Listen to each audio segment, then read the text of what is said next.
بسم اللہ الرحمن الرحیم۔ تلبیہ کسے کہتے ہیں؟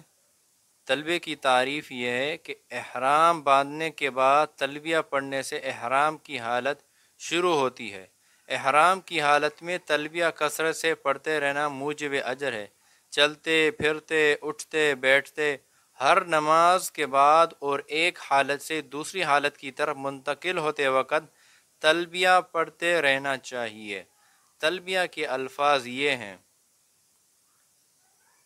بسم اللہ الرحمن الرحیم، لبیک اللہم لبیک، لبیک لا شریک لک لبیک، ان الحمد والنعمت لک والملک لا شریک لک، لبیک اللہم لبیک، لبیک لا شریک لک لبیک، ان الحمد والنعمت لک والملک لا شریک لک۔